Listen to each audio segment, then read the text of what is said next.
जुन्या अभ्यासक्रमातील इयत्ता तिसरीच्या थोरांची ओळख या पाठ्यपुस्तकातील हा एक पाठ.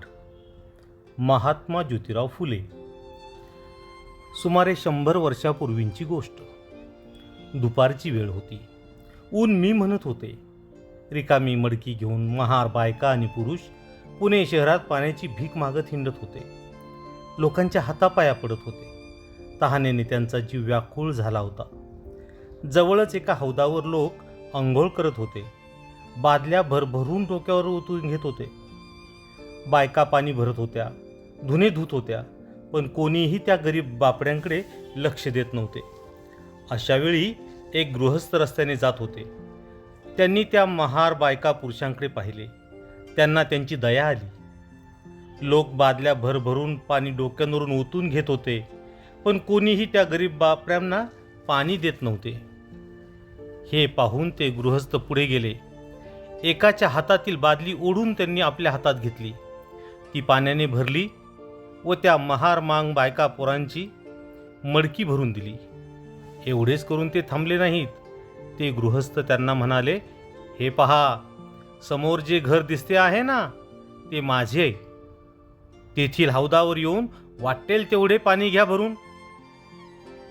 माझ्या हौदावर येऊन पाणी भरा असे सांगणाऱ्या त्या गृहस्थांचे नाव होते ज्योतिराव फुले.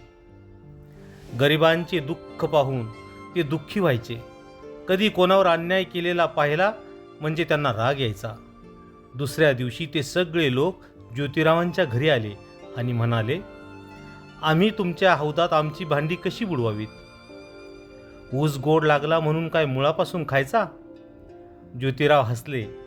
ते बोलले नाहीत, पण त्यांनी एका महाराच्या मुलाचा हात धरला व त्याचे मडके स्वतःच हौदात बुडून पाणी काढले.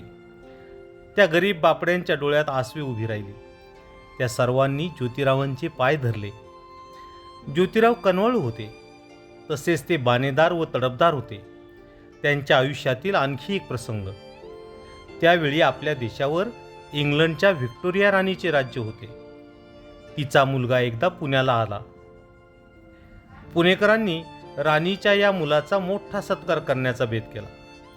सत्कार समारंभास बडे बडे सरदार, जहागीरदार, अंमलदार, शास्त्री, पंडित ही सारी मंडळी थाटमाट करून आली होती. परंतु अद्याप आले नव्हते ते ज्योतिराव फुले. अजून ते कसे आले नाहीत हीच कुजबूज सुरू होती. कारण त्यांच्या वाचून पुण्यात असा समारंभ होईल कसा? सगळे त्यांची वाट पाहत होते. एवढ्यात कोणीतरी म्हणाले, ज्योतिबा आले, ज्योतिबा आले. सगळ्यांच्या मानात तिकडेच वळल्या. पाहतात तो काय, सगळे थक्क होऊन गेले. ज्योतिरावांनी त्या सभेत प्रवेश केला तो असा. डोक्याला फाटके मुंडासे, खांद्यावर घोंगडी, पायात फाटक्या वाहना, एखादा गरीब शेतकरी यावा तसे ते या सभेत आले. ते असे का बरे आले?